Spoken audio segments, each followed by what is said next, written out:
Hi friends, ఇవాల్టి వీడియోలో మనం మన యొక్క 1B అనేది ఎలా అప్లై చేయాలో వీడియోలో అయితే చూద్దాం. సో వీడియోని ఎవరు స్కిప్ చేయకుండా చూడండి. అలాగే మన ఛానల్ సబ్స్క్రైబ్ చేసుకోకుండా చూసినట్టయితే వెంటనే మన ఛానల్ సబ్స్క్రైబ్ చేసుకుని పక్కన ఉన్న బెల్ ఐకాన్ కూడా ఆల్ ఆప్షన్ అయితే పెట్టుకోండి.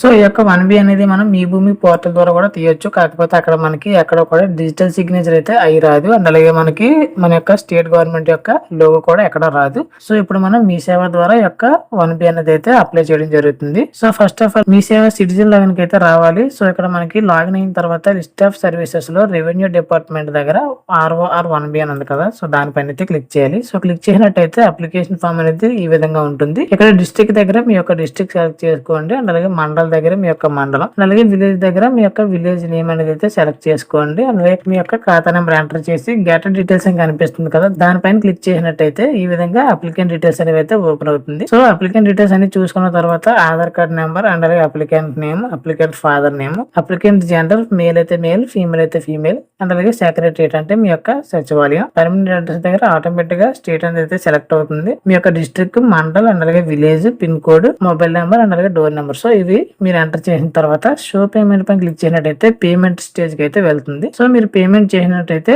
మీకు పేమెంట్ రిసిప్ట్ అనేది అయితే జనరేట్ అవుతుంది. పేమెంట్ చేశాక ఈ విధంగా అయితే రావడం జరుగుతుంది. ఇక్కడ మనకి ప్రింట్ సర్టిఫికేట్ అని కనిపిస్తుంది కదా, సో దానిపైన క్లిక్ చేసినట్టయితే సర్టిఫికేట్ అనేది అయితే ఓపెన్ అవుతుంది. ఆర్ఓఆర్ 1B అనేది అయితే ఈ విధంగా ఉంటుంది. ఇక్కడ మనకి మీ సేవ లోగో అండ్ అలాగే మన యొక్క స్టేట్ గవర్నమెంట్ లోగో, కింద మనకి తహసీల్దార్ యొక్క డిజిటల్ సిగ్నేచర్ కూడా అయి ఉంది. ఇక్కడ మనకి ప్రింట్ అని కనిపిస్తుంది కదా, సో ప్రింట్ తీసినట్టయితే దాన్ని మనం స్టేషనరీ మీద ప్రింట్ అవ్వచ్చు, లేకపోతే వైట్ పేపర్ మీద, లేదనుకుంటే PDF కూడా మనం సేవ్ అయితే చేసుకోవచ్చు. సో ఈ విధంగా మనం మన యొక్క 1B అనేది అయితే మీ సేవ ద్వారా మనం అప్లై చేసుకోవచ్చు. సో ఇది ఫ్రెండ్స్, మీ సేవ ద్వారా మనం 1B అనేది అప్లై చేసుకునే పద్ధతి. సో వీడియో కనుక నచ్చినట్టయితే లైక్ చేయండి, మీ ఫ్రెండ్స్ కూడా షేర్ చేయండి.